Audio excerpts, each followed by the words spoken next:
it's just the light just turned on. Like, all right, cool, man. I need to start making videos and shit like that. But it all comes with confidence. Yeah. You know, True that. This shit takes time. You know, it takes True time. You gotta put in the work. You gotta be out in the field. Yep. Putting in the work and. Yep. Because you could only learn so much on YouTube. You could only learn so much, you know, in a book, right? You could only learn so much from the homie. But when you've truly experienced that, and you're hands-on, yourself, it's a different feeling. You know what I'm saying? And it's a different learning curve. And it's better, like you feel even better when you accomplish it. You know, like if you look at where you started to where you're at now, like just give yourself a pat in the back, you know, because for sure, because you made it happen. You know what I mean? Exactly. Like, it feels good. Can't nobody else make it happen but you. Exactly. Yeah. You know, and it feels good when you accomplish that shit. You know? The food tastes better when you cook it yourself. It does, exactly. You know what I'm saying? That fast food So process shit. Cook. You know? Hell yeah. Stay hungry. Stay hungry, homie. Hey, but shit, going from the paper, bro, right? And then you practiced on skin. All right, bro. I mean, you practice on the fake skin. Fake skin, bro. So face skin. That's crazy. I want to hear more about that. It's just it helps you out, you know, with your shading, your lining. It helps you build your confidence and stuff. Because before you start tattooing people, you gotta know what you're doing, homie. You gotta know that shit's forever. Yeah, you gotta know some kind of skill or something. Yeah. You gotta know what you're doing because they're watching too. You know. Oh, for sure. So they definitely watch. Man, when I started, I fucked up a couple people. I ain't gonna lie. You know, it's part of the process. I think you know, that's how we learn. Yeah, that's how you learn. You know what I'm saying? I even tatted up myself. You know. Yeah. I did my whole leg upside down. So how'd that come out? It came out cool, man. It came out that cool. gave you that confidence? It gave me the confidence. Plus, I wasn't going to give myself a half-ass tattoo, you know? Yeah. So that's how you approach every client? Going in and be like, I ain't giving them no half-ass fucking knocking it tattoo. out, bro. You're knocking it out, and you know, it takes time, bro, and it shows. Bro. It shows in the tattoo, right? But that's what surprised me with you, bro. The reason why you say it takes time and it shows because I would have thought you've been doing this shit since like 10 years ago, dog. Man. You know, because of how fast you're moving and how fast you're growing. You know what I'm saying? You know like to me, like before I met you about 3 years ago, I thought you were already fucking the guy. You know what I'm saying? Just started. So when we created that video, you were just starting, but it seemed like you already had the confidence for it. You know what I'm saying? You know what? So confidence has really been helping me out a lot, you know? Well, yeah, that's dope. When I first started, bro, to now, man, I moved up fast too, you know? I got myself a bus. I turned this fucking bus into my bad for cussing. No, you're good. I think we're past the 5-minute mark. I turned this bus into a shop, man. Like, I just had a vision, you know? And that was my second year. I got the bus during my second year. So my first you jumped on it quick then, bro. Yeah, dog. Because a lot of motherfuckers I had a waiting. vision, fool. I had a vision, dog. Nah, hell yeah. And that vision, I just stuck with it, homie, you know? There you go. I stuck with it, and I stood positive this whole time, you know? And that shit helped me out to like network and meet people like you and shit, you know? So, but yeah, my second year, I got this bus, bro, and that shit was dope, man, because I was able to build from that, you know?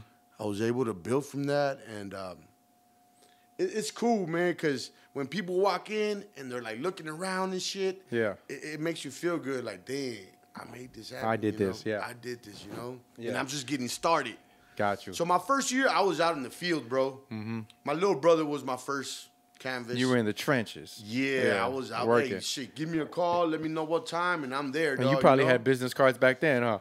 I didn't at the time. Okay, because your ass be handing out business cards. Hey, well, my guy be marketing, promoting everywhere, bro. Yeah, that's very important, man. You always gotta carry business cards. Yeah, my boy Cash always tells me that. You need to get your business cards up. Yeah, bro. I'm like, bro, Let me know, man. I got a spot, man. Okay. Like $50, like 1,000. Damn, that's not bad. Yeah, that's another plug. That's not bad. Yeah, shout out to the plug. Yep. Nah, hell yeah. So my first year, bro, I was just grinding, man, just going to people's houses, bro, setting up shop, and that shit takes a lot of confidence, bro, because you're going into people's houses.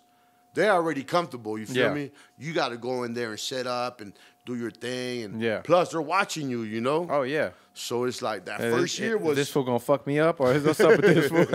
exactly, dog. He covered it all we'll faded see how and it shit. comes out, He you covered know? it all faded. 2-3 hours later, we'll see how it we're comes like, nah, out. you good? Trust me, dog. Taking smoke breaks. You straight, and homie. Yeah, come back all faded. Right? Because you're an advocate for the tree. Yeah. So I'm sure were you puffing back then in front of your clients? I was, or? dog. When I first started, I told myself I wasn't. Yeah. But I'm like, man, is it what the advocate fuck? or activist for all right, we cut that. Cut It's that both. Yeah, however you want to look at it. But yeah, he be chiefing. So Yeah, I told myself I wasn't. But then again, I was like, man, what the fuck? Like that's me. Yeah, that part. I stay smoking. You That know, part, I smoke that part. every day. Yeah. I try not to smoke every day. Yeah, but yeah, I do. yeah. But I do. So I told myself, like, this is part of me. So Yeah. I got to get used to, like you said, it's easy to do you. It is. It's easier to be who you. It's easier to do you than be somebody else. You know what I'm saying? And that's how I feel too, like with the podcast and everything. I was like, we gonna drink on there, we gonna smoke on there, we gonna do. Man, I'm gonna do whatever the universe tells me. You know what I'm saying? Like at the moment, yeah. I feel like drinking, I might have a drink. I feel like smoking, we're gonna have a smoke. You know, and or allow my people to do what they do. So, definitely, it's easier to be you, bro. So. Being there with your clients, I know that could be kind of sketchy though too, because this motherfucker come in high as fuck. This fool come in smelling like, damn, he gonna hit me with this. Like on the way over here, I smoked like half a blunt, you know. I was right. bumping and shit, trying to get myself in the mood, Get the vibe, yeah. get the vibe going, you know, because that's very important, man. Oh, definitely, you know? everything's about energy everything's and all vibe. about energy and vibe, you know. So you gotta make sure you have that right vibe, you know, for sure. for whatever it is. Shit. So I smoked on the way over here, but shit, I'm good now. Speaking of that, right energy and right vibe, right? How important it is to like choose the right director or right videographer for your projects, like when you decide on like your clothing line or your merch line or your tattoo videos. Well, I think that's just like it just comes organic, you know. It's sometimes you just like whoever's down to shoot, you know what I mean? Oh, okay. Whoever's down to like, but if you know people. Certain projects are for certain shooters, the vibe and shit like that, you know. But it's or budget or the budget también. Yeah. Okay. It all depends on your budget, you know. Yeah. But every shooter has their magic and shit. You know what I mean? For sure, So it all depends. Okay. It all depends. So sometimes it depends on, like you said, budget. What you're trying to shoot for, the idea you're going for, you know, and how big you're trying to take it or whatever, you know. But I know because you're kind of early in the process as far as like hiring directors and shooters and stuff like that. So is it fair to say that you're kind of going through them, just seeing which ones fit, which ones work, which ones don't? You know what I mean? Like me, man, I'm trying to work with everybody, bro. You know what I'm saying? Yeah. Give everybody an opportunity and stuff like that. So if they're down to work with me, I'm down to work with them, you know? Gotcha. And it's always good to have your options, you know, like have people that you know that have different hustles and different shit. talents. Yeah, different talents and shit, you know? No, for sure. Yeah, because not everybody's going to like the same shit. You know what I mean? Like, you know, I don't expect everybody to like this podcast. Everybody has a different vision. I don't expect everyone to watch it, listen to it. But the people that do, I'll fuck with you. That's right. You know what I mean? Hell yeah. And that's pretty much, it's like a niche for those people. You know what I'm saying? Not everybody going to understand where we come from. Mm-hmm. You know what I'm saying? So, with that being said, show us some videos, bro. I know you brought some couple videos, right? Oh, yeah, man. So I got a couple of videos, man. Shout out to the homie Ahzel. You actually did my first video. He did my first tattoo video. That shit came out hard, too. That was dope. A little drone shot. Yeah. The bus, the office. Check it out. Let me see. So.